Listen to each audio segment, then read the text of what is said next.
மீண்டும் தேவனை துதிக்கிறேன். போதவர்களை கர்த்தர் ஆசீர்வதிக்க முடியாது ஜெபிக்கிறேன். இணைப்பில் இணைந்திருக்கிற அத்தனை குடும்பத்தையும் தன்னபரையும் தேவன் ஆசீர்வதிக்க முடியாது உங்களை மன்றாடுகிறேன். உங்கள் அனைவருக்கும் என்னுடைய குடும்பத்தின் சார்பாக என் ஊழியத்தின் சார்பாக அன்பான வணக்கங்களையும் வாழ்த்தையும் நான் தெரிவித்துக் கொள்கிறேன்.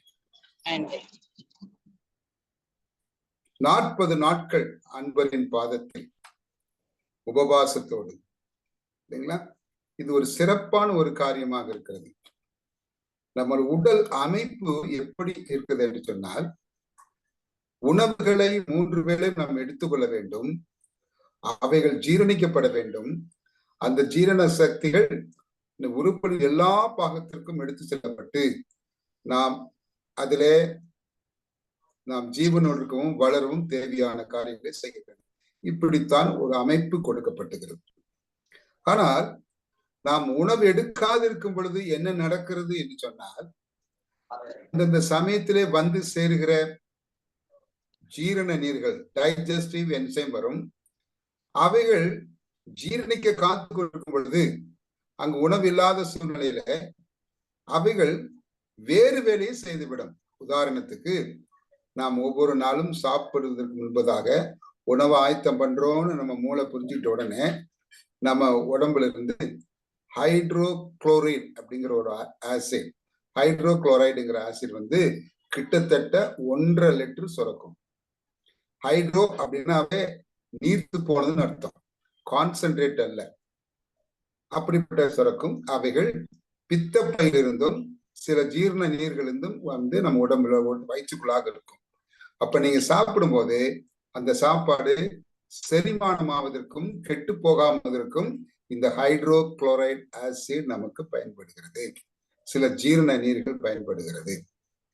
இவைகளை நாம் ஆகாரத்தை தவிர்க்கும் பொழுது, ஆனால் ஒரு விசேஷ நோக்கத்திற்காக நாங்கள் ஆகாரத்தை எடுப்பதில்லை, நாம் சாப்பிடுவதில்லை என்று நீங்கள் மனதளவிலே தீர்மானித்து விட்டால், உங்களுக்கு அந்த நேரத்திலே வர வேண்டிய அந்த ஜீரண நீர்கள் அவ்வளவாக வருவதில்லை, பாதிப்பை தருவதில்லை.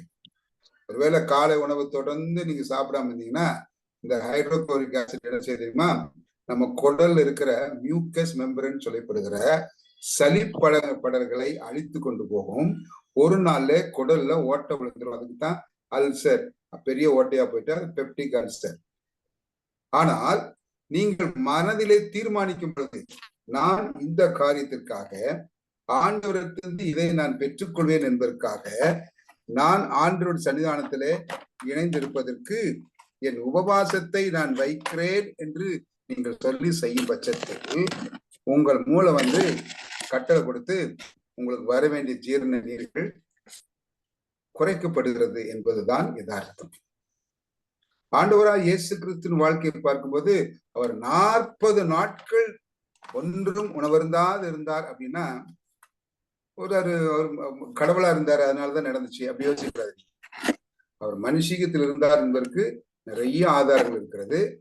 ஆனாலும் நம்முடைய தீர்மானம் மூளையிலே நாம் செய்யப்படும் பொழுது அந்த தீர்மானத்தின் ஏற்படுதான் உடல் இயங்கும்.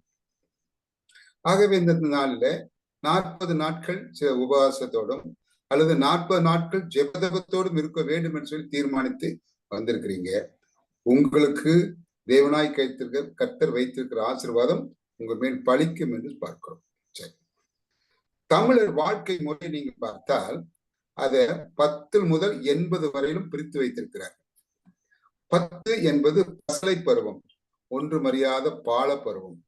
20 வயசு வந்துட்டா இடக்கு பேசும், வேணா வேண்டாங்க, வேண்டாம்னா வேணுங்க, அது நான் இதுங்க, இது நான் அதுவும் இடக்கு பேசுற வயது. 30 வயசு வந்துட்டா பெண்ணா இருந்தாலும் ஆணா இருந்தாலும் அந்த வாலிபத்தினுடைய உச்சக்கட்ட முறுக்குன்னு சொல்லுவாங்களே, வாலிப முறுக்கு. அதை அடுத்து பாத்தீங்கன்னா 40 பிறகு 50. ஒரு 50 வந்து திரைனா கண்ணில் கொஞ்சம் மங்க ஆரம்பிச்சிடும், பார்வை குறைபாடு ஏற்படும். 60 வந்துட்டால் அசதி வந்துடும்.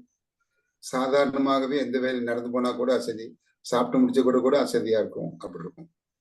70 வந்துட்டா நீங்க ஆட்ட வேண்டாம், கை கிடக்கிட்டு நாடு கண்ணாடி போடும்போது அப்படி ஆடும், தானா கை காலம் ஆரம்பிச்சு.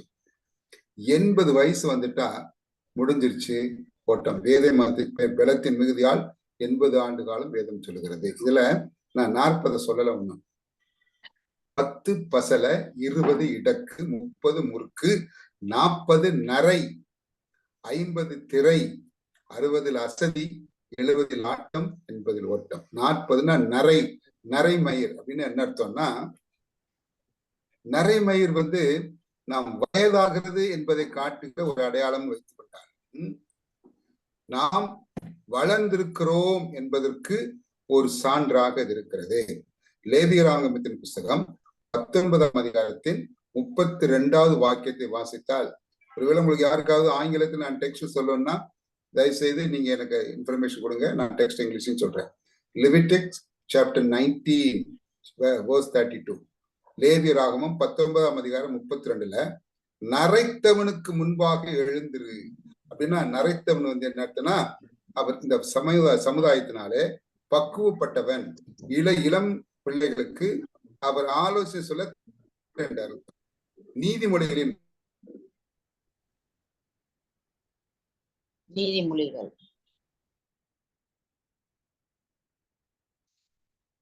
ஹலோ பாஸ்டர், சவுண்ட் வரல. பாஸ்டர் நெட்வொர்க் ஜாயின் ஆகும்னு நினைக்கிறேன். அங்க ஓசூர்ல இருந்து பேசுறாரு அவரு. ஆமா பாஸ்டர் ஓசூர். பாஸ்டர் இப்ப பேசுங்க சார். இப்ப கேக்குதுங்க பாஸ்டர். முதல் வசனம் லேவியராகமம் முன்பாக எழுந்திரு அப்படின்னா, நரைத்தவன் என்றால் பக்குவப்பட்டவன் என்று அர்த்தம். பக்குவப்பட்டவன் ஆலோசனை சொல்வதற்கு அவருக்கு தகுதி இருக்குதாகவே நீ இளமையில் உள்ளவர்கள் அவரிடத்துல நீங்கள் சென்று ஆலோசனை பெற்றுக் கொள்ளலாம் என்று அது அர்த்தம். நீதிமொழிகள் 20-29 வாசித்தீங்கன்னா, முதிர் வயதானவர்களின் மகிமை நரை என்று சொல்லப்படுகிறது. பிரபு நீங்க ஸ்கிரீன்ல இருந்தே நல்லா இருக்கு எனக்கு. நீதிமொழிகள் 20-29ல முதிர் வயதான மகிமை நரை. அப்ப நரை என்பது முதிர் வயதிற்கே கொடுக்கப்பட்ட ஒரு உரிமை. நீதிமொழிகள் 16:39 வாசித்தா, நீதியின் வழியில் உண்டாகும் நரை மகிமையான கிரீடம் என்று இங்கே இந்த 40ல வருகிற நரை குறித்து மிக அழகாக பேசுகிறது. இன்னொரு வசனத்தை சொல்றேன். ஓசியா 7ஆம் அதிகாரத்தின் 9 வாசிங்களா, நரைமயிரும் அவனில் தெரிந்திருக்கிறது. வாலிபருடைய முடியில அந்த கருப்பா இருக்க வேண்டிய முடிகள் கொஞ்சம் மாறி ஆங்காங்க வெளில வரும். அது இளநரைன்னு சொல்றாங்க இல்லையா?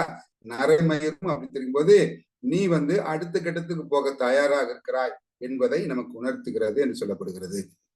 40 நாட்கள் ஆவிக்குரிய முக்கியம் என்ன? இப்போ 40 நாட்கள்ல மனுஷனுக்கு என்ன வந்துச்சுன்னு சொன்னேன்.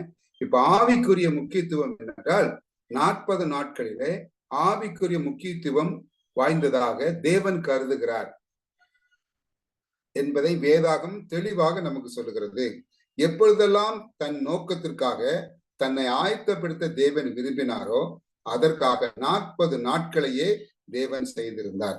தேவ தாசர்களுக்கும் இந்த 40 நாளை தேவனாய் கர்த்தர் நியமித்திருந்தார் என்று வேதம் சொல்கிறது.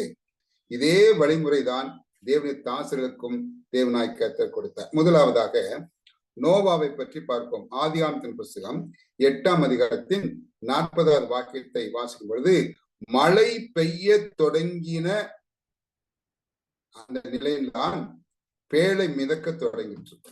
மழை பெஞ்சு ஒரு 40 நாட்கள் 39 நாட்கள் ஆன பிறகுதான் அந்த பேழை மிதக்க தொடங்கிற்று. அது வரல பூமியிலாம் இருந்துச்சு.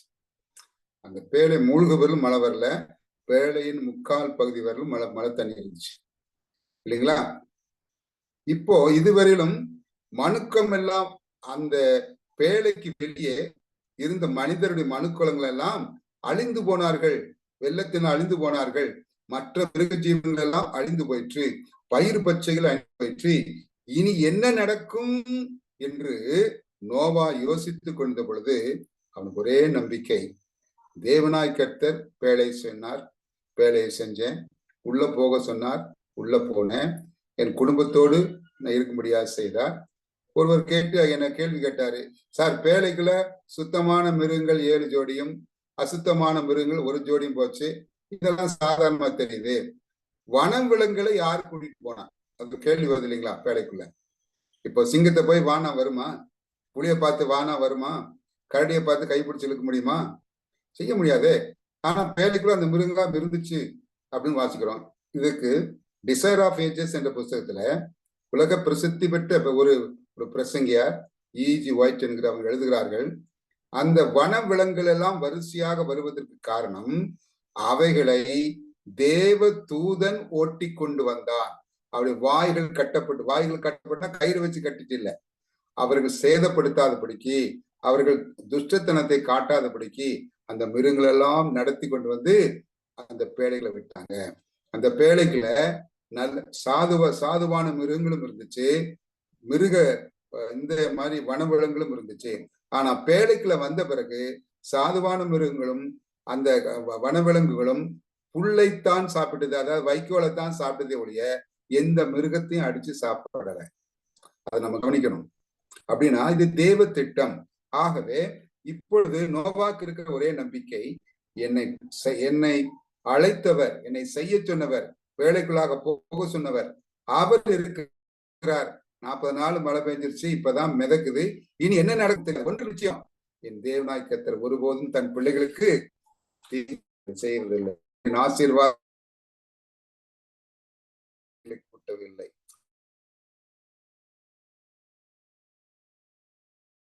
கரை ஒரு புது உலகத்துல போய் வாழ்வை தொடங்குவோம் என்று அவனுடைய 40 நாட்கள் அந்த மழை பெஞ்சு பேழை மிதக்கு வரையிலும் அவன் செய்த ஜெபம் இப்பொழுது ஜெயமாக மாறி இருக்கிறது. பூமியிலிருந்து எல்லாரும் அழிந்து போனாங்க, இந்த 8 பேர் மட்டும்தான் காக்கப்பட்டார்னா இவங்க அழியாம இருக்கிறதுக்கு என்ன செஞ்சாங்க? அவங்களுக்கு ஏதாவது பாதுகாப்பு போறோம்னா ஒண்ணுமே இல்லை. அவருடைய தனிப்பட்ட ஜெபம், நோவாவுடைய முழங்கால் படித்த ஜெபம் அவரை காப்பாற்றிற்று என்று பார்க்கிறோம். நம்முடைய வாழ்க்கையில நம்ம என்ன செய்யறோம்? அநேக காரியங்களை நாம் தீர்மானிக்கிறோம், நமக்கு வேண்டுமென்று எதிர்பார்க்கிறோம். அவைகளை பெற்றுக்கொள்ள ஆண்டவரே இப்படி சித்தம் இருக்கிறதா? இந்த காரியத்தை நான் பெற்றுக்கொள்வதில்லை, உமது விருப்பம் இருக்குதான்னு என்னைக்காவது கேட்கிறோமா? எனக்கு வேணும், சின்ன பிள்ளை அடம் பிடிக்கிற மாதிரி அடம் பிடிக்கிறோம். அதுல ஆண்டவருடைய சித்தம் எது என்று நாம் கேட்பதில்லை. ஒருவேளை எனக்கு ஒரு விமானம் வேண்டும் என்று நான் கடவுள்கிட்ட கேட்கிறேன்னு வச்சுக்கோங்களேன், எனக்கு விமானத்தை நிக்க வைக்க இடமெல்லாம் கிடையாது, இது ஓட்டவும் தெரியாதுன்னு வச்சுங்களேன், நான் அப்படி தற்கொலையாக இருந்து அது விமானத்திலே ஒரு விபத்தை சந்தித்து நான் உயிர் விடுவதை காட்டிலும் எனக்கு என்ன தகுதி? எனக்கு 2 வீலர் ஓட்டலாம், ஒரு கார் ஓட்டலாம், இப்படி பாதுகாப்பா போறதுக்கு என்ன தேவையோ அதை தேவனாய் கட்ட தருவார். எப்பொழுதுமே நம்முடைய விருப்பத்தை தேவனிடத்தை நிர்பந்தப்படுத்தக்கூடாது. ஆண்டவரிடத்துல சொல்லலாம். 40 நாட்கள் என்ன சொல்லிருப்பான்னு நினைக்கிறீங்க? ஆண்டவரே நீ சொன்னதை செய்கிறவர், அந்த நாட்கள் எப்போது எனக்கு தெரியாது, ஆனால் நீர் செய்வீர் என் நம்பிக்கை இருக்கிறது. ஆகவே உம்முடைய சித்தம் என்னில் செயல்படுவதாக.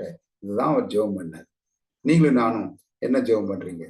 உங்க தேவைகளுக்காக இதையெல்லாம் நீங்க ஆண்டவரிடத்துல நிர்பந்தப்படுத்துறீங்களா, வலியுறுத்துறீங்களா? யோசித்து பாருங்கள்.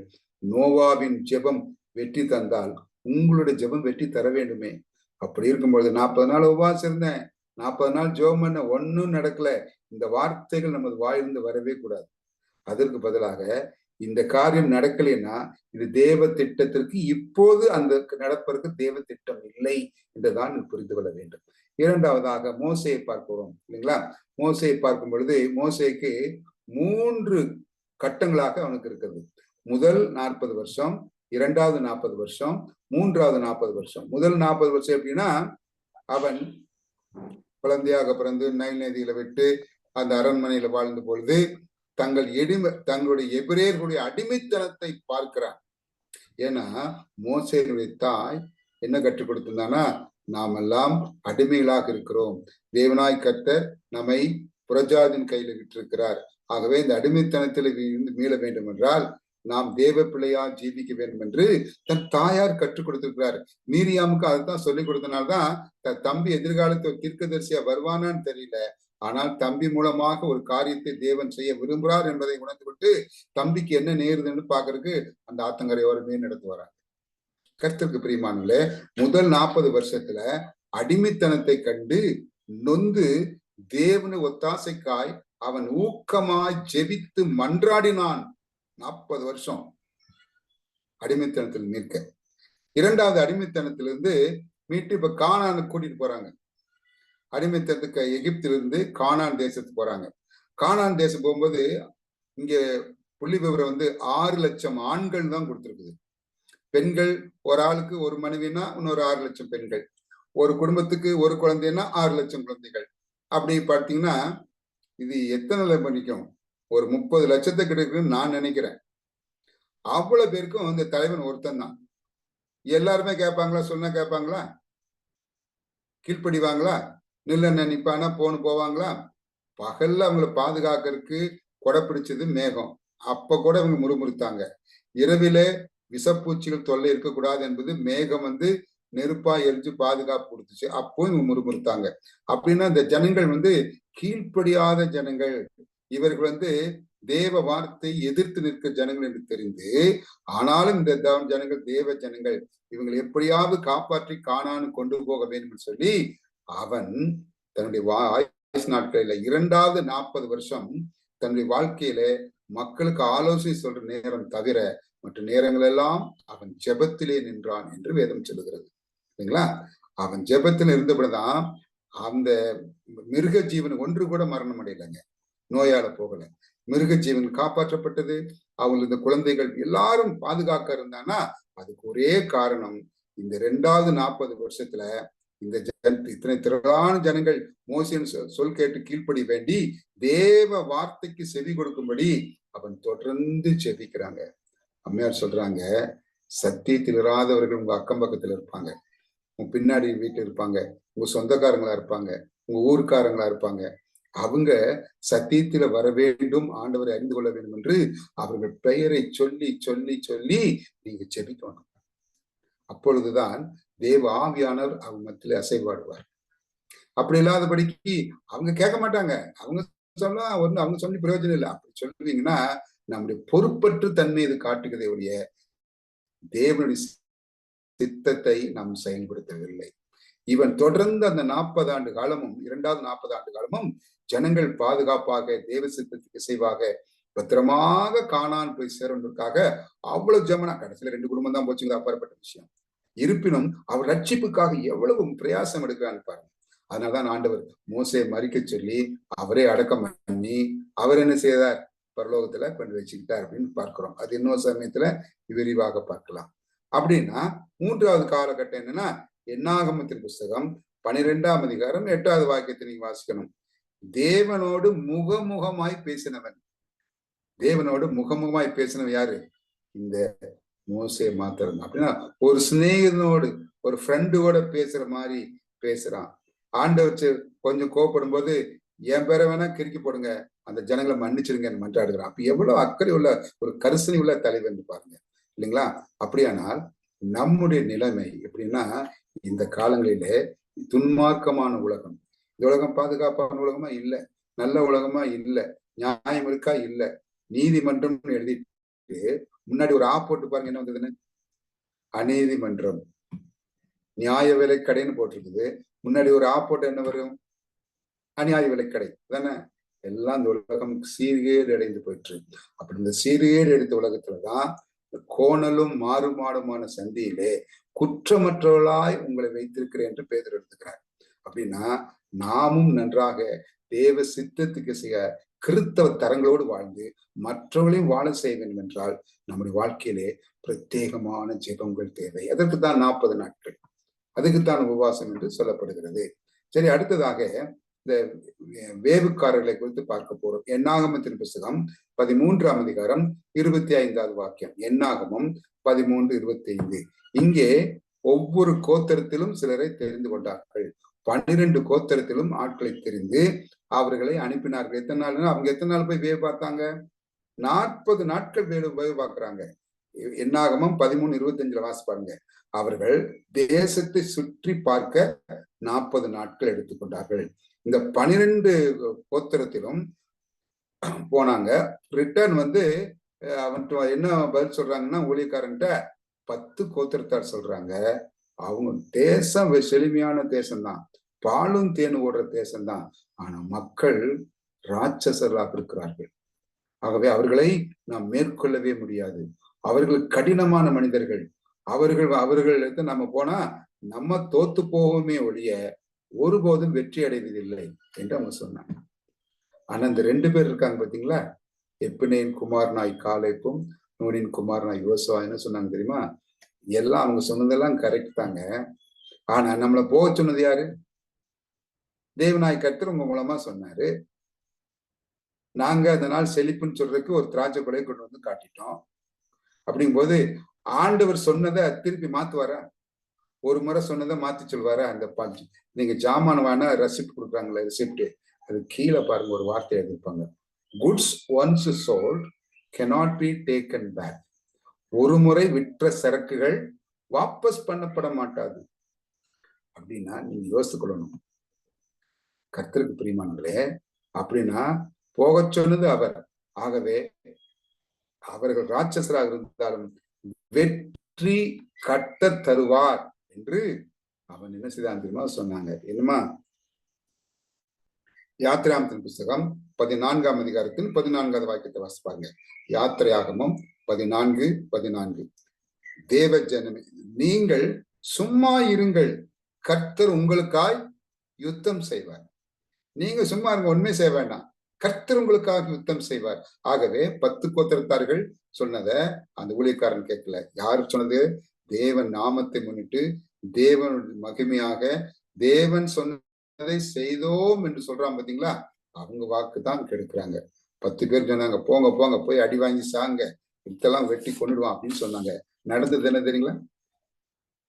வேவு பார்த்த 40 நாட்களில் 10 கோத்திரத்தாரின் அவிசுவாசமும் 2 கோத்திரத்தாரின் அசையாத விசுவாசமும் தேவஜனம் யார் என தீர்மானிக்க 40 நாட்கள் தேவைப்பட்டது. யார் தேவஜனங்கள்? 12 கோத்திரம் இஸ்ரேல் கோத்திரம் தான்.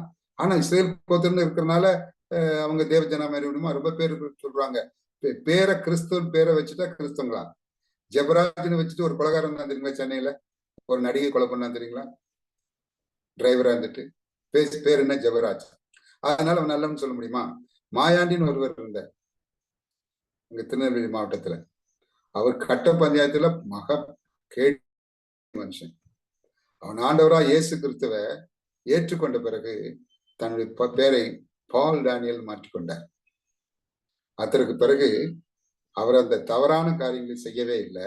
ஆனாலும் அந்த ஊருக்கே அவர் தாங்க ஆலோசனைக்காரராக இருந்தார், நாட்டாமையா இருந்தார். அவர் அந்த நாட்டில் இருந்த பொழுது போலீஸ் ஸ்டேஷனுக்கே அந்த ஊர்ல இருந்து யாரும் போகலையா, கோர்ட்டுக்கே யாரும் போகலையா? யோசித்து பார்த்தீங்களா? அவர் பிரச்சனைகளை தேவ வசனத்தை முன்னிட்டு சாத்வீகமான முறையில் தீர்த்தார் என்று சரித்திரம் சொல்கிறது. அப்படின்னா தேவ ஜனம் யார் என்று தீர்மானிக்க எவ்வளவு நாள் தேவைப்பட்டுச்சு இந்த ஊழியக்காரனுக்கு? 40 வருஷம் இல்லை, 40 நாட்கள் தேவைப்பட்டது. கர்த்தருக்கு பிரியமானங்களே, அப்படியானால் அடுத்த நபரை பார்ப்போம். 1 சாமுவேல் 17ஆம் அதிகாரத்தில் 40வது வாக்கியத்தை வாசிக்கலாம். 1 சாமுவேல் 17:40. இங்கே இந்த கோலியாத் என்பவன் இஸ்ரவேலை நிந்திக்கிறான். நிந்தினா கேவலமா திட்டுறான். யாரு சவால் விடுறியா? உங்களை எவன திறமை இருந்தா வந்து பாருங்க. ஏன்னா ஏன் அப்படி சொன்னான்னா, இவனுடைய உயரம் 10.5 அடி உயரம். ஒரு வீட்டுல கூரை போடுறோம் இல்லைங்களா, 11 அடி தான் போடுவோம். மோல்டிங் கொடுத்துன்னு சொல்றோம் இல்லைங்களா, ரூஃப் 11 அடி தான் போடுவாங்க. இவன் அந்த ரூஃபை தொடுற அளவு இருந்தாங்க, 10 அடி உயரத்துல இருந்தான். கோலியாத் உயரம் என்னது? 10 அடி உயரம். அவன் கையில வச்சு ஈட்டி வச்சிருந்தான் பாத்தீங்களா, அத 7 பேர் சேர்ந்தா சுமந்துட்டு போகணும். மற்றவங்கன்னா அவ்வளவு பேர் சுமந்துட்டு ஈட்டியை அவன் ஒரு கையில பிடிச்சாங்க. இவனை பார்த்து யாரெல்லாம் பயப்பட்டது? இஸ்ரவேல் படையே பயப்பட்டுச்சுங்க, மறந்துடாதீங்க. ஆனா இந்த 40 நாட்கள் தேவனுடைய சேனையை தூசித்ததை கேள்விப்பட்ட தாவீது கண்ணீரோடு என்னன்னா முழங்கால நின்னா. சின்ன பையன்தான். ஆண்டவரே, உம்முடைய ஜனத்தை தூசிப்பதற்கு இந்த விருத்த சேதனம் இல்லாத இந்த மனுஷன் ஏமாத்துறையா? அவன் வேணா 10 அடி உயரமா இருக்கலாம், அவன் ஈட்டிய வேணா 7 பேர் தூக்கிட்டு போறதா இருக்கலாம். ஆனாலும் வல்லமை தேவனுக்குரியது. உம்மால் சேனைக்குள் பாய்வேன், உம்மான் மதிலை தாண்டுவேன். அப்படி இவன் எந்த மாத்திரம்? இவன் எப்படிப்பட்ட ஆளு? தாவீது சின்ன பையன், ஆடு மேய்க்கிற பையன். அவன் எதை கொண்டுட்டு போனான்? ஸ்லிங் என்று அழைக்கப்படுகிற கவுன்னு வச்சு எது பெற்றான்னா இன்னைக்கு வச்சிருக்காங்க. பறவைகளை வெட்டுறதுக்கு இந்த பயிர்கள்ல கம்பு சோளம் எல்லாம் போட்டுருக்கல, அதுல பறவையில உட்காந்து கொத்தி கொத்தி தின்னுட்டு நஷ்டத்தை கொண்டு வந்துடும். அதை விரட்டுறதுக்குத்தான் இந்த அதுக்கு பண்ண ஸ்லிங்னு சொல்றாங்க இல்லைங்களா, அதை பயன்படுத்துவாங்க. உண்டிகோல்னு சொல்றாங்க இல்லைங்களா, அதை பயன்படுத்துவாங்க. அதுல ஒரு மேக்சிமம் ஒரு குருவியை அடிக்கலாம், நாயை அடிக்க முடியாது, ஆடெல்லாம் அடிக்க முடியாது, தெரிச்சு ஓடி போயிடும். ஆனால் சொல்லுகிறது, ஆராய்ச்சியாளர் சொல்றாங்க, இவன் ஜெபத்தபத்தோடு அந்த கவுனில் அந்த கல்லை வெட்டி வைக்கிறான். 5 கல்லு கொண்டாரான். இதுல ஒன்னு எடுத்து வச்சு அவன் வீசுறான். வீசும் பொழுது தேவனாகிய கர்த்தர் யுத்தம் செய்வான்னு சொன்ன இல்லைங்களா, அவர் அந்த கல்லு நேரா போய் இந்த நெற்றி பொட்டுல போய் பட்டுச்சான். பொதுவாக நம்முடைய கல்லுன்னு சொல்றீங்களா, தலைக்கூட்ட அறுத்து தான் நீங்க எடுக்க முடியும், உடைச்சுதான் எடுக்க முடியும், அவ்வளவு ஸ்ட்ராங்கானது.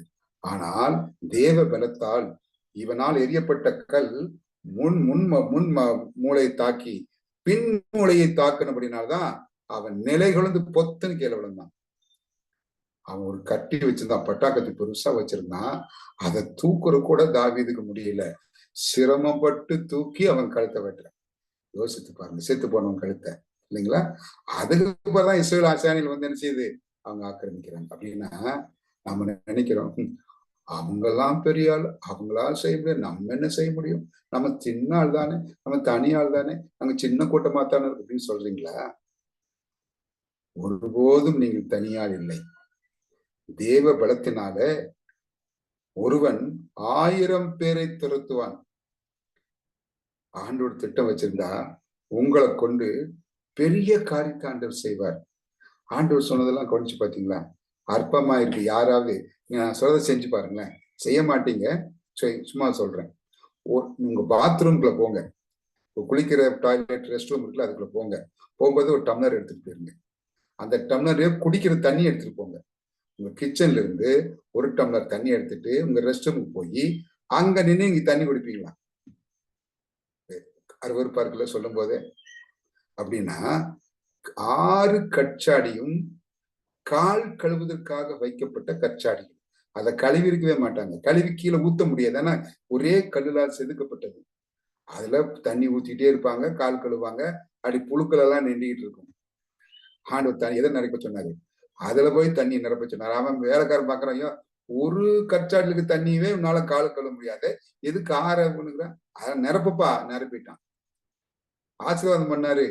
அந்த அழுக்கு தண்ணீர் வந்து சுத்தமான தண்ணீர், அதற்கு மேல நல்ல ரசமா மாறிடுச்சு. இதை எடுத்துட்டு போய் பரிமாறணும்னா அந்த வேலைக்காரன் கிட்டுக்கிட்டுன்னு நடுங்கிட்டான். யோ, கால் கழுவுறதுக்கு தண்ணியை வச்சுட்டு கொண்டு பருமை சொல்றீங்களே, அங்க பந்தியில பரிமாறினா என்னை அடிச்சிருவான், வெட்டிடுவான், குத்திடுவான்னு சொல்றாரு. நீ ருசி பாருப்பான்னு சொல்றாரு. அந்த கற்சாடி இருந்த தண்ணிய எடுத்து அருவருப்போட ருசி பாக்குறான் அந்த வேலைக்காரன். குடிச்ச மாத்திரத்துல கண்ணு பளிச்சுன்னு தெரியுது. ஏ அப்பா, எப்படிப்பா இவ்வளவு ரசமா வந்துச்சு, இந்த ரசம் எப்படி வந்துச்சு, நீ யாருப்பா? நீ நிச்சயமாகவே தேவனுடைய குமாரன் நான் உணர்ந்து கொண்டேன்னு சொல்லி அதை மொண்டு போய் பந்தி விசாரிப்பு கொடுக்குறாங்க. குடிச்சவங்க என்ன சொன்னாங்க தெரியுமா? மோசமான ரசத்தை முதல்ல கொடுப்பாங்க, நல்ல ரசத்தை முதல்ல கொடுப்பாங்க, மோசமான ரசத்தை கடைசியில கொடுப்பாங்க. நீ என்னையா கடைசியில வந்து தேனா இனிக்கிற ரசத்தை கொடுக்குறியா? ஏன்னா ஆச்சரியப்பட்டாங்க. எங்கிருந்து வந்தது யாருக்கும் தெரியல. அப்படின்னா அற்பத்தையும் ஆச்சரியமாக மாற்றக்கூடிய வலிமை யாருக்கு இருக்கிறது? தேவனாய் கர்த்தருக்கு. ஒன்றே ஒன்றுதான் நம்ம அவர் இடத்துல கேட்கணும். அதற்காக ஆண்டவரே, நான் பெற்றுக்கொள்ளும் வரையிலும் உங்களுடைய சன்னிதானத்துல என்னை என்னை தாழ்த்தணும். அதை செய்தால் நிச்சயமாக தாவீது கொடுக்கப்பட்ட வெற்றி நமக்கும் கொடுக்கப்படும், உங்களுக்கும் கொடுக்கப்படும் என்பதை நீங்கள் புரிந்து கொள்ள வேண்டும். இஸ்ரவேல் பட்டாளமே வெல்ல முடியாததை, பட்டாளம்னா ஆயிரக்கணக்கான பேர் இருப்பாங்க, அவங்க போய் கோலியாத்தை கொல்ல முடியல. தனியாக இருந்து ஒரு சின்ன பையன், அவன் தொடர்ச்சியான ஜெபங்கள் 40 நாட்கள் இந்த கோலியாத்தை நம்மை நிந்திச்சிருக்கிறான். நானும் என்ன செய்வேன், 40 மணி நேரம் அல்லது 4 நாட்கள் நான் தேவனிடத்திலே போராடுவேன் என்று சொல்லி போராடி அந்த வலிமை பெற்றுக்கொண்டு விசுவாசத்தோடு ஜெயித்தான். நீங்கள் எப்படி?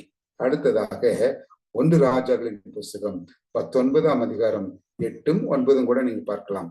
1 ராஜாக்கள் 19ஆம் அதிகாரம் 8வது வாக்கியமும் 9. இங்கே ஏலியா வந்து படுத்து தூங்குறாரு. ஊழியத்துக்கு போச்சோன்னா போகாதபடி படுத்து தூங்குறாரு. தூதன் தட்டி எழுப்புறார். எழுப்பி என்ன கொடுக்குறாரு? தலனில் நெருப்புல, குக்கர்ல இல்ல, ஸ்டவ்ல இல்ல, விறகு இல்ல, விறகுலாம் எடுத்து விறகுனாலே ஆக்கப்பட்ட கரியினால் செய்த அந்த கறி தந்தூரியில அப்பம் சுட சொல்றாரு. அப்பம் சுட்டாரு. நீங்களா என்ன செய்ய, வெறும் கோதுமை தான் சொல்றீங்க. அடை அப்படி செய்யக்கூடாது. வேதத்துல எப்படி அப்பம் சுடணும், எப்படி அடை செய்யணும்னு சொல்லி ஒரு லிஸ்டே இருக்குது. வாசித்து பாருங்க. எசேக்கியேல் தீர்க்க தரிசன புஸ்தகம் 4ஆம் அதிகாரத்தின் 9வது வாக்கியத்தை போய் பார்த்தீங்கன்னா, அடை செய்யறதுக்கு எந்தெந்த தானியத்தை பயன்படுத்தணும். கோதுமையும், வார்கோதுமையும், பார்லிக்கு தான் வார்கோதுமை, கோதுமையும், வார்கோதுமையும், பெரும்பயிரும், சிறுபயிரையும், தினையும், கம்பும், இது எல்லாம் ஒன்னா கொண்டு அரைச்சு பவுடர் ஆக்கி அது மூலம் அடை சுடணும். உங்களுக்கு ஒண்ணு தெரியுமா? இந்த ஒலிம்பிக் ஒரு விளையாட்டு நடத்தினாங்க இல்லைங்களா? அந்த ஒலிம்பிக்ல பங்கு பெற்றாங்கல்ல, அல்லது அது ஃபுட்பால் மேட்ச், கிரிக்கெட் மேட்ச் எல்லாம் நடத்துறாங்க இல்லைங்களா? அவங்களுக்கெல்லாம் ஹெல்த் ட்ரிங்க் குடிக்கிறாங்கல்ல, ஹெல்த் ட்ரிங்க். அதுல யாராவது காம்ப்ளான் குடிங்க, பூஸ்ட் குடிங்க, ஹார்லிக்ஸ் குடிங்கன்னு ஒருத்தருமே சொல்லல. ஏன்னா அவங்களுக்கு தெரியும் அதெல்லாம் ஒண்ணுமே இல்லை, ஏமாத்துற வேலைன்னு சொல்லி. பூஸ்ட், காம்ப்ளான், ஹார்லிக்ஸ் எல்லாம் நம்ம கட்டாயப்படுத்தி விளம்பரத்தின் மூலமா வாங்க செய்யற ஒரு யுக்தி. அதுல சத்து கிடையாது. நீங்க சத்தான பானம் செய்யணும்னா வேதம் சொல்ற மாதிரி செஞ்சு பாருங்க. கோதுமை எடுத்துங்க, வார்கோதுமை எடுத்துங்க, பெரும்பயிர் எடுத்துங்க, சிறுபயிர் எடுத்துங்க, திணை எடுத்துக்கங்க, கம்பு எடுத்து லேசா எல்லாம் தனித்தனியா வறுத்து இதோட வாசத்திற்கு ஏலக்காய் சேர்த்து இல்லைங்களா, நல்லா பவுடர் ஆக்கி வச்சுக்கிட்டு இதுல நீங்க அப்பம் ஒரு தோசை மாதிரி சேர்க்கலாம், அப்பமா பிசைஞ்சு ரொட்டியா சொல்லலாம், அல்லது உங்களுக்கு எப்படி பெரியமோ செஞ்சு சாப்பிட்டீங்கன்னா, அதாவது கடுகு சிறுத்தாலும் காரம் குறையாது. நவதானியங்கள் 9 தானியங்கள் இருக்குங்களா, தானியங்கள் சின்னதாக ஆக வலிமை கூடிக்கொண்டே போகும். நீங்க டெஸ்ட் பண்ணி பாருங்க, கூகுள்ல போய் சிறுதானியத்தை போட்டு பாருங்க. அரிசியும் கோதுமை தான் பெரிய சைஸ், சோளமும், கம்பு கூட அப்படிதான், குதிரைவாளி, சாம, தேனை இதெல்லாம் ரொம்ப சின்னதா இருக்கு. இதை குருவிகள் சாப்பிட்றதுனாலதான் குருவிகள் கூட்டம் கூட்டமாக இனப்பெருக்கமாகும். ஒரு குருவியோட மரடு இல்லை. இன்னைக்கு நம்ம ஊர்ல அப்படி இல்லைங்க. எங்க பார்த்தாலும் ஃபெர்டிலிட்டி சென்டர், கருத்தரிப்பு மையம் எங்க பார்த்தாலும். எங்க அப்பாக்கெல்லாம் நாங்க 9 பிள்ளை பெற்றிருக்காங்க நாங்கெல்லாம். இன்னைக்கு எந்த குடும்பத்திலேயாவது ஒரு குழந்தைக்கு வழி இருக்கான்னு பாருங்களேன். 5 வருஷம் ஆச்சு கல்யாணம் ஆகி, 10 வருஷம் ஆகி குழந்தை இல்லை. எங்க போனோம்? பல லட்ச ரூபாய் செலவு பண்ணி ஃபெர்டிலிட்டி சென்டருக்கு போய் இது கருத்தரிச்சா தான் குழந்தை வருது. நான் எங்க அம்மா எல்லாம் சொல்லுவாங்க, வேலைக்கு போனாங்களாம் வயிற்று பிள்ளையோட, திடீர்னு வயிற்று வலி வந்துருச்சான், குழந்தை பிறந்துருச்சான், அதை எடுத்து கூடையில வச்சுட்டு வீட்டுக்கு கொண்டு வந்தேன்னு சொல்லுவாங்க. எனக்கு ஆச்சரியமா இருக்கும். இன்னைக்கு எந்த குழந்தையாவது லட்ச ரூபாய் செலவு இல்லாம எந்த பெண்ணாவது பிரசவம் ஆகுதுங்களா? நம்ம எங்க போய் கொண்டிருக்கிறோம்? தேவ திட்டத்துக்கு எதிராக போய் கொண்டிருக்கிறோம். இயற்கை உணவுகளை நாம் தவிர்த்து விட்டோம். ஆண்டவர் சொன்னதை நாம் செய்யவில்லை என்பதுதான் நம்ம தேவன் நம்ம பாராட்டுகிற குற்றச்சாட்டு. அப்படியானால் இவனுக்கு ஒரு அடை மட்டும் செஞ்சு கப்பல தண்ணீர் குடிச்சார். இந்த தண்ணீரை குடிச்சிட்டு அப்பத்தை சாப்பிட்டுட்டு எத்தனை நாள் பயணம் பண்ணானா இல்லையா? 40 நாட்கள். அடே அப்பா, அந்த மலைக்கு போக வரையிலும் இல்லையா, ஒரே பெண்கிற தேவனுடைய பர்வதத்துக்கு போவதற்கு 4 நாட்கள் ஆச்சு, 40 நாட்கள் ஆச்சு. அப்படின்னா நீங்களும் ஆண்டோடைய பலத்தை பெற்றுக்கொள்ள வேண்டும் என்றால் 40 நாட்கள் நீங்கள் செய்து பாருங்களேன். நிச்சயமாக நீங்க செய்யற காலத்துக்கு பலம் இருக்கும் என்பதில் எந்த சந்தேகம் இல்லை. பரமக்கானான் பயணம் போக பரலோகம் செல்ல பிரியப்படுகிற ஆயத்தப்படுகிற அத்துணை தேவ பிள்ளைகளும் உங்கள் உணவிலே மல்டி கிரைன் என்று அழைக்கப்படுகிற பலவித தானியங்கள் 9 தானியங்களை நீங்கள் உணவிலே சேர்த்துக் கொள்ள வேண்டும். இது அம்மையாருடைய பரிந்துரை. அரிசி சோரே திங்க கூடாது, தென்னிந்தியாவில் இருக்கவன், வட இந்தியாவில் இருக்க கோதுமையே சாப்பிட்டுட்டு இருக்க கூடாது இல்லைங்களா?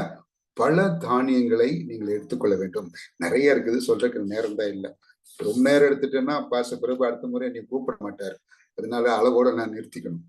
சரி, நினிவே, யோனாவின் புஸ்தகம் 3ஆம் அதிகாரம் 4வது வாக்கியத்தை பாருங்க. யோனா 3:4 பாத்தீங்கன்னா, இன்னும் 40 நாட்களில் நினிவே கவிழும் அப்படின்னு சொல்றதுதான் நினிவேக்கு போக சொன்னார். அந்த புண்ணியவானுக்கு போயிட்டாரு, நினிவேக்கு போறப்பான்னு சொன்னா அவர் தர்சிஸ்க்கு போயிட்டாரு. உனக்கு ஆச்சரியம் என்ன தெரியுமா? பழைய ஏற்பாட்டு காலத்துல வெளிநாட்டுக்கு அயல் நாட்டுக்கு சென்று ஊழியம் செய்ய அழைக்கப்பட்ட ஒரே ஒரு தீர்க்கதரிசி யோனா மாத்திரம்தான், வேற யாரும் போல வெளிநாட்டுக்கு. இவரை போக சொன்னா இவரு போக மாட்டேன்ட்டு பயந்துட்டு எங்க போயிட்டாரு? தர்ஷீஸ்க்கு போயிட்டாரு. கடைசியில இந்த கதையெல்லாம் தெரியும்.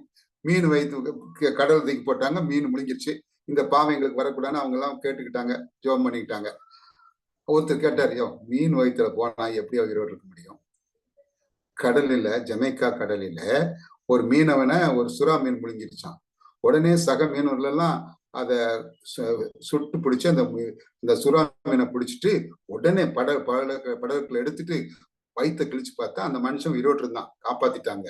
ஆனால் மீன் சுறா மீனுடைய டைஜஸ்டிவ் சிஸ்டத்துல வந்து என்சைம் வந்து பாத்தீங்களா, ஜீரண நீர்கள், அது உடம்பெல்லாம் பரவி இருந்ததுனால அவன் மஞ்சள் நிறத்துல இருந்தான். அவனை காப்பாற்றி ஹாஸ்பிட்டல் எல்லாம் வச்சிருந்தாங்க. அவன் சாகும் வரையிலும் அவனால் வெளிச்சத்தை பார்க்க முடியவில்லை. அவன் ஒரு உயிருள்ள பிரேதமாகத்தான் கடந்த காலம் முழுவதும் வாழ்ந்தான். இது வந்து நான் இந்த ரீடர் டைஜஸ்ட் என்கிற புஸ்தகத்துல இந்த செய்தியை நான் வாசித்தேன். அப்படின்னா யோனா வயிற்றுக்குள்ள போனவன் எப்படிங்க உயிரோடு இருக்க முடியும்? அதாவது மீன் வயிற்றுக்குள்ள போனா யோனா எப்படிங்க உயிரோடு இருக்க முடியும் அப்படின்னு கேட்குறீங்களா?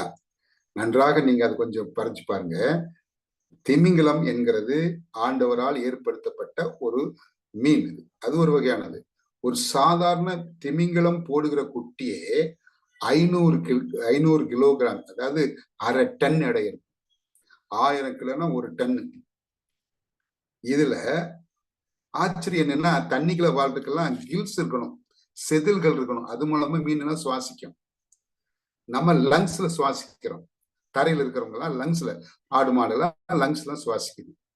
ஆனா ஆண்டவருடைய அதிசயமான படைப்பு, திமிங்கலம் தண்ணிக்குள்ள வாழ்றது நம்மை போல நுரையீரல சுவாசிக்கும். ஆச்சரியம் அதுதான்.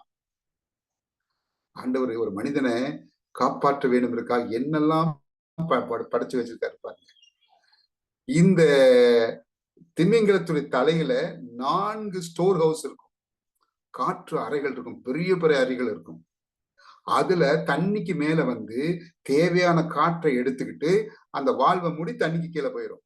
திமிங்கல வந்து அந்த 4 ஸ்டோர் ஹவுஸ் இருக்கிற காற்று ஆக்சிஜனையும் சுவாசிச்சுட்டு தண்ணிக்குள்ள ஆழத்துக்கு எவ்வளவு நேரம் வேணா இருக்கலாம். அந்த ஆக்சிஜன் குறையும் பொழுது அது கடல் மட்டத்துக்கு மேல வந்து வெளிக்காற்றை எடுத்துக்கிட்டு உள்ள போகும். இந்த யோனாவை முழுங்கின போது அந்த மீனுக்கு பசி இல்லை. அதனால என்ன செஞ்சிச்சு, நான் பசிக்கும் போது உன்னை சாப்பிட்டுக்கிறேன். இப்ப வேணா சிலர் கொடுத்தோம்னா கொடுங்க வீட்டுல போய் சாப்பிட்டுன்னு கொண்டு போவாங்க இல்லைங்களா, பைக்கில் வச்சுட்டு அப்புறமே சாப்பிட்டுன்னு சொல்றாங்களே, அந்த மாதிரி இப்ப எனக்கு பசி இல்லைன்னு சொல்லி யோனாவை ஸ்டோர் ஹவுஸ்க்கு அனுப்பிடுச்சு, தலையில அனுப்பி விட்டுருச்சு. அங்க இருட்டுதான் இருந்துச்சு. ஆனா என்ன இருந்துச்சு, காத்திருந்தனால 3 நாள் முழங்காலிலே நின்று அவன் ஜெபித்தான். வேதம் வந்து முரணாக பேசாது. Science and Bible blend together அப்படிதான் வாசிக்கிறீங்க. நீங்க ஆல்பர்ட் ஐன்ஸ்டீன் என்கிற ஒரு சயின்டிஸ்ட் இருந்தாரு. அவர் எழுதுறாரு, science without religion is equal blind, religion without science is equal lame அப்படின்னு எழுதுறாரு. விஞ்ஞானம் இல்லாத மதம் முடவனை போன்றது, மதம் இல்லாத விஞ்ஞானம் குருடனை போன்றதுன்னு எழுதுறாரு. அப்படின்னா மதமும் வேதமும் இணைந்து போக வேண்டும். ஆகவேதான் 3 நாட்கள் அவன் நினைச்சுதான் அங்க இருந்துச்சு. இவன் 3ஆம் நாள் அங்க இங்கேயும் நடந்து உருண்டுட்டு போகும்போது நம்ம கிச்சு கிச்சு முட்டுறன்னு சொல்லுவோம் இல்லையா, கிச்சு கிச்சு முட்டுறோம், பிள்ளைலாம் சிரிக்கும் இல்லைங்களா, அந்த மாதிரி இருந்திருக்கும் போல இருக்குது. அது என்னடா இது ரொம்ப தொல்லையா இருக்குன்னு சொல்லிட்டு சாப்பிட பிரியப்படாம எங்க வந்து கரையில வந்து கக்கி தள்ளிடுச்சு. திமிங்கலம் கரைக்கு வரணும்னா ஆழம் 70 அடி இருக்கணும். 70 அடிக்கு கம்மியான திமிங்கலம் வர முடியாது. வந்தா உடம்பெல்லாம் காயமாயிரும் அங்கிற கல்லுகள்லாம் குத்தி. ஆண்டோட அதிசயம் தெரியுமா, 70 அடி ஆழத்தும் இல்லாம கரையிலே வந்து கக்குச்சு யோனாவ, வாந்தி எடுத்துச்சு. அந்த யோனாவுக்கு அந்த திமிங்கலம் கரைக்கு வந்தோடனே அந்த தீவு வாசிகளை பயந்து அடிச்சு என்னன்னு பார்த்துட்டு இருக்கும்போது பொத்துன்னு ஒரு ஆள் விழுகுறாங்க தண்ணி அந்த வாந்தியில. ஐயையோ இவனை முழுங்கிட்டு செத்து போயிட்டானேன்னு யோசிக்கும் போது டப்புன்னு கீழே விழுந்தவன் எந்திரிச்சு நடந்து வர்றான். எப்படி இருக்குன்னு யோசிச்சு பாருங்களேன். நினிவே மக்களுக்கெல்லாம் அப்படியே பொண்ணுமே புரியலையோ, திமிங்கலம் முழுங்கின மனுஷன் உயிரோடு வர்றானா, நடந்து வர்றானா, என்னப்பா காரணங்கிறாரு. கொஞ்சப்பா நினிவே கவிழ்க்கப்படும் உங்க பாவத்து நிமித்தமாக மனம் திரும்புகள் சொன்ன உடனே தீவு மக்கள் அனைவரும் ஏற்றுக்கொண்டார்கள். அதனால நினிவே ரட்சிப்புக்குள்ளாயிற்று. அப்படின்னா அந்த 40 நாட்கள் நினிவே கவிழும் என்று சொன்ன 40 நாட்களுடைய கரிசனை யாருக்கு இருந்துச்சு? யோனாவுக்கு இருந்துச்சு. அவன் தப்பி போனாலும் திருப்பி எப்படியாவது ஆண்டவர் சொன்னதை செஞ்சிடணும். அந்த நினிவேக்கு போனா கொன்னுடுவான்னு பயந்தானா போகாம இருந்தோம். இப்ப இவ்வளவு அதிசயத்துக்கு பிறகு அவன் சொல்லாம இருந்திருப்பான்னு நினைக்கிறீங்களா? கர்த்தர் பிரியமானவர்களே, அப்படியானால் ரட்சிப்புக்கான காரியங்களை நாம் பெற்றுக்கொள்வதை போல மற்றவர்களும் பெற்றுக்கொள்ள நீங்க அவர்களுக்காக என்ன செய்யணுமா? கற்ப வேதனைப்பட்டேன் பவுலடியார் சொல்வார். 40 நாட்கள் பிரத்யேகப்படுத்துங்கள். உங்களுக்கு யாரெல்லாம் ரட்சிப்புல நினைக்கிறீங்களோ அவங்கள லிஸ்ட் போடுங்க. அவங்க பேர் எழுதுங்க, அவங்க ஊர் எழுதுங்க, ஆனா பெண்ணான்னு எழுதுங்க. அந்த முன்னாடி வச்சு நீங்க தொடர்ந்து ஜெபிச்சு பாருங்க. கண்டிப்பாக 100% இல்லாவிட்டாலும் ஒரு பெரிய சைஸ்ல ஒரு மனமாற்றத்தை நீங்க காண முடியும். ரட்சிப்புகளாக வந்து விடுவார்கள். சரி, 40 நாட்கள் அழிவில் இருந்து காப்பாற்றப்பட இந்த யோனா மிகப்பெரிய 3 நாள் ஜெபத்தை எடுத்தான். எங்க? தரையிலையா? மீனின் வயிற்றுக்குள்ள, திமிங்கலத்தின் வயிற்றுக்குள்ளாக. அப்படின்னா நமக்கு திமிங்கலம் வயிற்றுன்னு சொல்லப்படுறது உங்களுடைய ஜெப அறை, அது உங்க ஆலயம். என்ன செய்ய வேண்டும்? முழங்காலில் நின்று வாய்ப்பு கிடைக்கும் போதெல்லாம் அங்கே வந்து மற்றொரு ரட்சிப்புக்காக ஜெபிங்கள். சில வீடுகளுக்கு நான் போகும்போது ஒரு சிலுவை போட்டு அதுல மேல இப்படி ஒரு துணி போட்டிருப்பாங்க. இந்த பெண்கள்ல மேல மாறு துணி போடுறாங்களே, அந்த மாதிரி போட்டுட்டு கீழே ஒரு வாசகம் இருக்கும். I have tight for the what you have done and me அப்படின்னு எழுதியிருக்கும். நான் உனக்காக என் ஜீவனையே கொடுத்தேனே, நீ எனக்காக என்ன செய்த? என்ன சொல்ல போறோம்? மற்றவளை ரட்சி தப்பி போன மார்க்கத்திலிருந்து ஒரு பாவியை திருப்புறவன் திரளான பாவங்களிலிருந்து அவனை ரட்சித்துக் கொள்கிறான். யாக்கோப் கடைசி அதிகாரத்துல கடைசி வசனம்தான். மற்றவர்களுக்காக நீங்கள் கற்ப வேதனைப்பட வேண்டும் என்று பவுலடியார் சொல்கிறார். அப்படின்னா ஆண்டவராய் இயேசு கிறிஸ்து பாத்தீங்களா? அப்போஸ்தலர் நடவடிக்கைகளின் புஸ்தகம் 1ஆம் அதிகாரம் 3வது வாக்கியத்தை பாத்தீங்கன்னா, ஆண்டவராய் தேவன் உயிர்த்தெழுந்த பிறகு 40 நாட்கள் யாரோட கூட இருந்தாரு? அந்த அப்போஸ்தலர் கூட இருந்தார். அப்போஸ்தலர் கூட இருந்து என்ன சொல்லி கொடுத்தார் தெரியுங்களா? நீங்கள் உங்களுடைய ஊழியத்திலே வெற்றியடைய வேண்டும் என்றால் நீங்க என்ன செய்யணும்? 40 நாட்கள் தேவனோடு இடைவிடாது நீங்கள் இடைபட வேண்டும் என்று அவர் சொல்லிக் கொடுத்தார். ஆகவேதான் இந்தியாவுக்கு வந்த சீசர்கள் எத்தனை பேர் வந்தாங்க தெரியுமா உங்களுக்கு? மேற்கு கரைக்கு தோமா வந்தாரு. வடகிழக்கு இந்தியாவுக்கு யார் வந்தது தெரியுமா உங்களுக்கு? 2 சீசர் வந்தாரு. பர்த்லேமியோங்கிட்ட வந்து வட இந்தியாவுக்கு வந்தார். வடகிழக்கு இந்தியாவுக்கு வந்ததுதான் மணிப்பூர், மேகலா இதெல்லாம் வந்து நினைச்சுமா அவங்க வந்து கிறிஸ்தவங்களா இருப்பதற்கு அந்த சீசனுடைய முயற்சிகள் தான். அப்படின்னா கர்த்தருக்கு பிரியமானவங்க எல்லாம் வந்து தோமா வந்து சந்தேக பிராணி, அவ்வளவு தூரம் படிக்காத மனுஷன். இங்கே இந்த சீசனும் அவ்வளவு பிரபலமானவன். தான் கண்டதையும் கேட்டதையும் படித்ததையும் அந்த ஜனங்களுக்கு சொன்னான்ங்கிறது தான் பிரதானமாக இருக்கிறது. அப்படின்னா இந்த 40 நாட்களை தேவனாய் கர்த்தர் அந்த அப்போஸ்தலரை திடப்படுத்துகிறார், பலப்படுத்துகிறார். அவங்களும் அதற்கு ஒத்துழைப்பு கொடுத்தாங்க.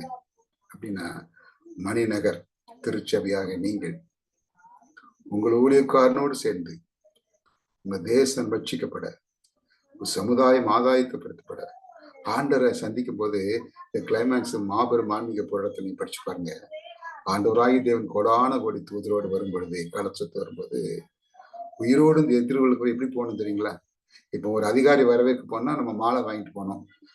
அதுக்கு வழி இன்னும் ஒரு எலுமிச்சை மலை வாங்கிட்டு போய் அப்படி கொடுப்பாங்க, மங்களகரமா இருக்குன்னு சொல்லி. இப்ப ஆண்டவர் வந்தாருன்னா என்ன கொண்டு கொடுக்கலாம்? கொஞ்சம் சமைச்சு கொண்டு கொடுக்கலாமா? அல்லது பழம் வாங்கிட்டு போய் கொடுக்கலாமா, மாலை வாங்கிட்டு போய் கொடுக்கலாமா? அப்படி கொண்டு போனா ஆண்டவர் சொல்றாரா, I don't know who are you, நீங்க யாருன்னு எனக்கு தெரியாதியா அப்படின்பா. என்ன ஆண்டவரே, உமக்காகத்தானே அதை செஞ்சோம் போது, ஆமையா எனக்கான்னு சொல்லி நான் சொன்னபடி நீ செஞ்சியா, அதான் கேள்வி. உனக்கு இஷ்டமானதை செஞ்சுட்டு நீ எனக்காக செஞ்சேன்னு சொல்றது நான் எப்படி ஏத்துக்க முடியும்? நான் என்ன சொன்னேன்? நான் என் பிதாவின் சித்தத்தை நான் சொன்னேன், அதன்படி செய்ததா. அந்த பக்கத்துல ஒரு சின்ன கூட்டம் இருக்குமா, அவங்க என்ன சொல்லுவாங்களா, அப்படியே பயந்து நடுங்கிட்டு உட்காந்துட்டு இருப்பாங்களா, அவங்கள போயிட்டு பிதாவினால் ஆசீர்வதிக்கப்பட்டவங்களே வாருங்கள் வாருங்கள் வாருங்கள்னு 2 கையை நீட்டு சொல்லுவாங்க. ஐயா எப்பையா நமக்கு இப்ப நடந்துட்டோம், அதெல்லாம் சம்பவம் சிறியருக்கு செய்த எனக்கே செய்தீங்க அப்படின்னு சொன்ன பிறகு அவங்கள கூப்பிட்டுட்டு ஆண்டவர் அவங்களுக்கு கிஃப்ட் கொடுப்பாரு. என்ன கிஃப்ட் கொடுப்பாரு நினைக்கிறீங்க? கட்டி தழுவுவார், முத்தம் செய்வார். அழகா நம்ம முத்தம்ங்கிறத கொஞ்சம் அவலட்சணமா பாக்குறோம். முத்தத்தை மாத்திரம் 3 மணி நேரம் பிரசங்கம் பண்ணலாம், அவ்வளவு சத்துக்கள் சரத்துக்கள் அது இருக்குது. அதுக்கு சின்ன உதாரணம் சொல்றேன். நாங்க சின்ன பிள்ளையா இருக்கும்போது எங்க அம்மா தோட்டத்துக்கு பின்னாடி இருக்கிற எல்லா கலவை கீரையெல்லாம் கிடக்கும், எல்லாம் ஒரே கீரை, ஒரே ரகம் கீரை இருக்காது, அதெல்லாம் கொண்டு வந்து சட்டியில போட்டு கடைவாங்க, மண்சட்டியில போட்டு கடைஞ்சி வைப்பாங்க. கடைஞ்சிட்டு எல்லாருக்கும் பரிமாறுவாங்க. நானும் எங்க அக்காவும் எனக்கு மூத்தவங்களும் அந்த சட்டிக்காக காத்துட்டு இருப்போம். சட்டிலுமா கீரையெல்லாம் எடுத்த பிறகு எங்க அம்மா கொஞ்சம் சோறை சட்டியில போட்டு அப்படியே புரட்டி கொடுப்பாங்க. அது கீரை சாதத்துல போட்டு பிசைஞ்சு சாப்பிடுற ருசியை காட்டிலும் இந்த சட்டியில விசைறாங்க பாருங்க, இது ரொம்ப டேஸ்டா இருக்கும். ஏன் தெரியுங்களா? சயின்ஸ் படிச்சவங்களுக்கு நான் சொல்றது கொஞ்சம் புரியும். நமக்கு பின்மண்டையில பிட்ரூட்டி கிளாண்டுன்னு ஒன்று இருக்குது, பட்டாணி கடை சைஸ்ல இருக்கும். அதுதான் கோபம், சந்தோஷம், உணர்ச்சி, திகில், அழுகை எல்லாத்துக்கும் அதுதான் காரணம். எங்க அம்மா நினைப்பாங்களா, என் பிள்ளை இந்த கீரை நல்லா சாப்பிடணும், நல்லா சத்தா வளரணும், என் பிள்ளைகளுக்கு இந்த கீரை அவசியம் அப்படிங்கிற எண்ணத்தோட என்ன செய்வாங்கன்னா பரிமாறுவாங்க. இந்த சட்டியில இருக்கிறதையும் பிள்ளை சாப்பிட்டா நல்லா இருக்கும்னு யோசிச்சுட்டு எங்க அம்மா யோசிக்கும் பொழுது அந்த பிட்யூட்டி கிளாண்ட்ல இருந்து ஒரு என்சைம் அவங்க கை வழியா சுரக்கும். அது கை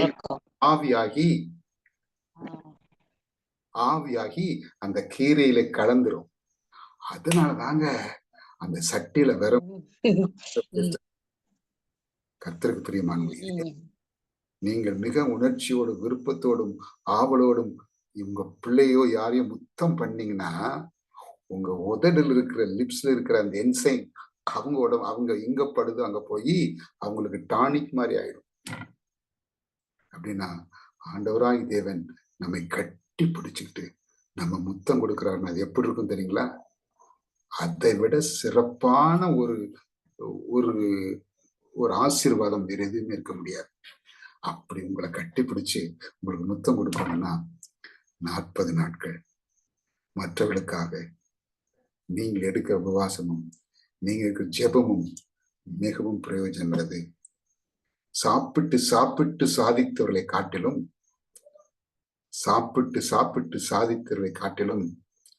விசுவாசத்தோடு செபித்தோடு சாதனை செய்த பட்டியல் மிக பெரிது. ஆகவே தீர்மானம் உங்கள் கரங்களிலே.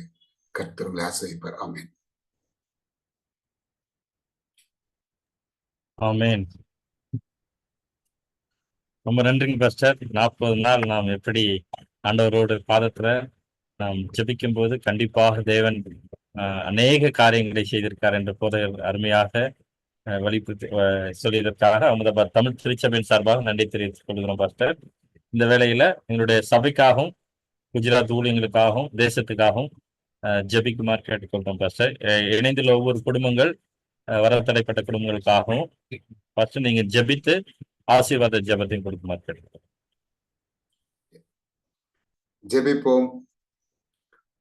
ஒருவராய் மகா அதிசயங்களை செய்து வருகிறதான சேனைகளின் தேவனாகிய கர்த்தாவே, இரக்கத்தில் ஐஸ்வர்யமுள்ள எங்கள் அன்பின் ஆண்டவரே, இந்த நல்ல நாளுக்காக நன்றி சுவாமி.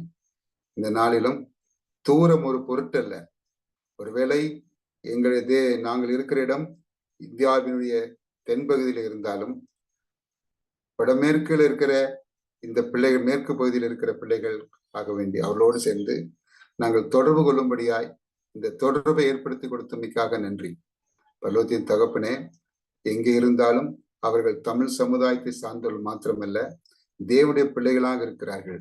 ஆகவே அந்த தேவனுடைய பிள்ளைகளுக்கு என் தேவனாய் கர்த்தர் இந்த நாளில அவங்க ஏறெடுக்கிற அந்த 40 நாள் காரியங்களிலிருந்து பழிக்க உதவி செய்யும் சாமி. அவர் எடுக்கிற உபவாசத்தையும் அவர் ஜெபிக்கிற ஜெபத்தையும் கர்த்தர் அங்கீகரிக்கும்படியா ஜெபிக்கிறேன். இணைப்பில இறந்து கொண்டிருக்கிற அந்த 17 குடும்பங்களுக்காய் நான் ஜெபிக்கிறேன் சுவாமி. அவருடைய பேர் பேராய் தனித்தனியாய் குடும்பமாய் நீர் ஆசீர்வதியும். அவர் ஆராதிக்கிற திருச்சபை வழிந்தோடும்படியான ஆத்துமாக்களை தாரும். விசேஷமாக அந்த பகுதியில் இருக்கிற அநேக குடும்பங்கள் இன்னும் ஆண்டவரை அறியாது இருக்கிறார்கள், இதமான சத்தியத்தை அறியாது இருக்கிறார்கள். ஆண்டவரை அறியவில்லை என்று சொல்லாதபடிக்கு அவள் அறிந்து கொள்ளவும், நீர் வருகிற நாளிலே உண்மை எதிர்ந்து அடைக்கிற போது நாங்களும் எங்க தேவனாய் கர்த்தர் எங்களுக்கு கொடுத்த பிள்ளைகளும் ஆண்டவரே எதிரொன்றழைக்க வந்திருக்கிறோம் என்று சொல்ல கர்த்தர் கிருபை செய்யும்படியா ஜெபிக்கிறேன். காத்துக்கொள்ளும். ஊழியம் சிறப்பா பிரபுவை ஆசீர்வதியும், ஒரு குடும்பத்தை ஆசீர்வதியும், முயற்சியை ஆசீர்வதியும் சுவாமி. ஒருவேளை எங்களுக்காக ஜெபிங்கள், சுகவீனமாய் இருக்கிறோம், பலவீனமாய் இருக்கிறோம், நாங்கள் கஷ்ட சூழ்நிலை இருக்கிறோம் என்று சொன்னால் அவர் ஒவ்வொருவருக்காய் ஜெபிக்கிறோம் சுவாமி. பொறுப்பேற்றுக் கொண்டு ஆசீர்வதியும் தகப்பனே. இஸ்ரவேலை ஆசீர்வதிப்பதே தேவனுக்கு பிரியம் என்று வேதம் சொல்கிறது. எங்களை ஆசீர்வதிக்க காத்திருந்தாலும் நாங்கள் கேட்க வேண்டும் என்கிற நிலை இருக்கிறபடினார் இந்த நாளிலும் தகப்பனே ஆண்டவரே, இந்த இணைப்பில் இருக்கிற ஒவ்வொரு பிள்ளைகளையும் கர்த்தர் விசேஷமாய் ஆசீர்வதிக்க வேண்டும் என்று சொல்லி மன்றாடி நிற்கிறேன். உம்மால் சேனைக்குள் பாய்வேன், உம்மால் மதுரை தாண்டுவேன். தாவீதுடைய வாழ்க்கை சரித்திரம் எங்கள் வாழ்க்கையிலே பலிக்கட்டும் சுவாமி. அற்பத்தை கொண்டு ஆச்சரியமான காரியங்கள் செய்யும். பலனுள்ளவனுக்காயிலும் பலனற்றவனுக்காயிலும் உதவி செய்கிறது உமக்கு லேசான காரியம். எங்களுக்கு உதவி செய்ய வேண்டும் என்று சொல்லி நாங்கள் கெஞ்சுகிறோம். எல்லா பத்திக்கு மேல தேவ சமாதம் இடைவேட்டும் சுவாமி. ஆண்டவர் எங்களுக்கு காணப்பட்ட குற்ற குறைகள், தேவனுக்கு பிரியமில்லாத எந்த காரியம் வந்து அப்புறப்பட்டு போகவும், நிறைவான சமாதானம் சந்தோஷம் கடந்தோடி வரவும் கர்த்தர் கிருபை செய்யும். எல்லா நன்மைகளையும் ஆசீர்வாதங்களையும் எங்களுக்காக மறித்து உயிர்த்தெழுந்து இன்னும் எங்களுக்காக பிதாவினிடத்திலே பரிந்து பேசிக் கொண்டிருக்கிறார்கள் எம்பெருமான் இயேசு கிறிஸ்துவின் வழியாக மிகுந்த மனத்தாழ்மையோடு கெஞ்சி கேட்கிறோம் ஜீவனுள்ள பரமபிதாவே, ஆமேன். பரமண்டல பரமபிதாவே, உம்முடைய நாமம் பரிசுத்தப்படுவதாக, உம்முடைய ராஜ்யம் வருவதாக, உம்முடைய சித்தம் பரமண்டங்களை செய்யப்படுவது போல பூமியிலையும் செய்யப்படுவதாக. எங்களுக்கு வேண்டிய ஆகாரத்தை எங்களுக்கு தாரும். எங்கள் கடனாளிகளுக்கு நாங்கள் மன்னிக்கிறது போல எங்கள் பாவ குற்றங்களை மன்னியும். எங்களை சோதனைக்கு உட்பிரவேசிக்க பண்ணாமல் தீமை என்று ரசித்துக் கொள்ளும். ராஜ்யமும் வல்லமையும் மகிமையும் என்றடிக்கும் முடிவுகளே, ஆமேன். நம்முடைய கர்த்தராகிய இயேசுவானுடைய கிருபையும் பிதாவாகிய தேவனுடைய அன்பும் பரிசுத்தாவியானவருடைய அன்பின் ஐக்கியமும் ஸ்லாக்கிய பாக்கியமும் சமாதானம் சந்தோஷமும் ஆறுதலும் தேர்தலும் வழிநடத்தலும் எங்களுடைய ஜெபங்களுக்கு பதிலாக தேவனாய் கர்த்தர் எங்களுக்கு பாராட்டுகிற இரக்கங்களோடும் கிருபைகளோடும் கூட இணைப்பிலே கலந்து கொண்ட அத்தனை பிள்ளைகளோடும் கூட ஊழியம் சிற ஊழியக்காரரோடும் கூட இன்றும் என்றும் சதா காலங்களிலும் இருப்பதாக. Amen, amen. Okay, God bless you, God bless you. நன்றிங்க பாஸ்டர். Thank you pastor. தேங்க்யூ. அதிகமா டைம் சரியா இருந்துச்சுங்களா? கரெக்டா இருந்தாங்க பாஸ்டர். Thank you pastor. சரி, உங்க ஆட்கள் யாருமே வீடியோ